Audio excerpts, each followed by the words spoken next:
Assalamualaikum warra baddaleeqaa nus waan qooda keenyaan kun ol kaan eega. Kan akka biqilaa bishaan qabuu guddatan, kan akka ibsaa gaararraa bakka maraa mul'atan, kan diriiree bal'atu wanti duraan dhiphate, kan ifee mul'atu wanti duraan dhokate, waan qooda ofii yoo fidanii walitti, kan adeemuu danda'an kan yaadamu olitti jedheen qooda koon ka'e haa guddattu haa bichattu meera takbiiraan keessan akkamiin na simattu. Lakkii nan qoobsine irra naa deebi'aa mileen kan keessan garaa nan ciibsine. Utuu maqaa waamuun boonnuu siniin dhaadannee amilee waaqqattu hancooteef caccabsaa kan takkaa waaqanne. Ustaaz Muhammad Farajfaa utuu qabnu of biraa ishqiif gammachuu malee mukaa'uun eessa jira?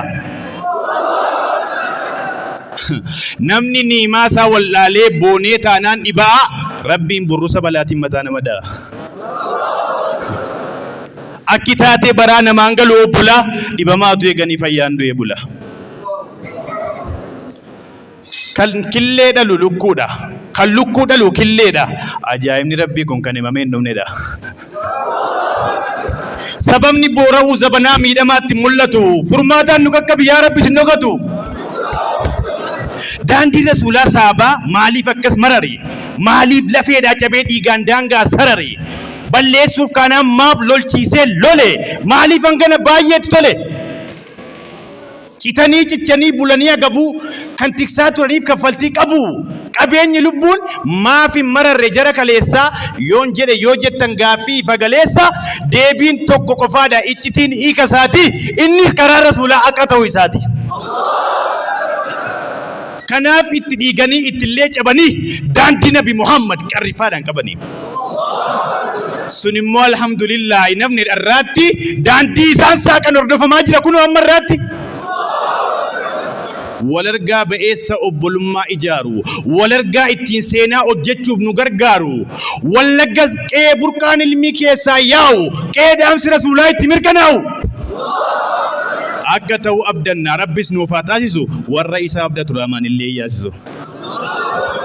Badeen badu ireensaa namni keessa qajeelu namni minyaarka rabbii bare harka namaan qajeelu. Waan dhabe hin beeku kan waan qabu nu batin rabbii yaada kana isinirraan fudhatin. Yaadan malee fagaatan nyaatan malee jabaatan yoo natan jabaatu yoo jabaatan milkaa'u sammuun amanu malee funyaanni fuunfatee fixaan hin urgaa'u.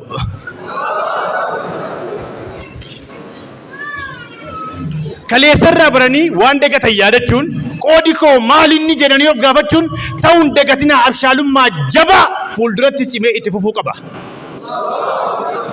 Kuni waan dansaadha ammallee itti fufaa wanta winu hunduu kanuma keessa dhufa yoo rabbitti citan qaawwa diinii duniyaa isa namarraa cufa.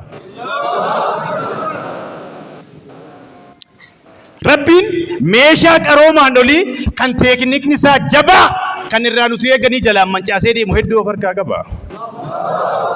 Kan namni tolchuu hin dandeenye meeshaa ittiin qolatan kan bira hin gaamne ammamiyyuu qoratan. Waamee qaqqabaachuurra isaa walitti bu'anii homaa dhabuutu caala isaan nagaa ta'anii.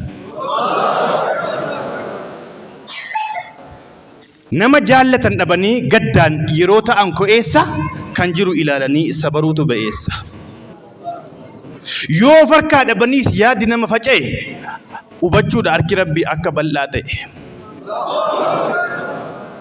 Madaa inni hin fayyifne hin jiru gonkuma kaleessa irraa boris ilkoon keenya rabbuma abdii irraa kunneen beeknu irraan kunnus takkuma furmaati ilkee yaaddoo daawwaan isaa kanuma.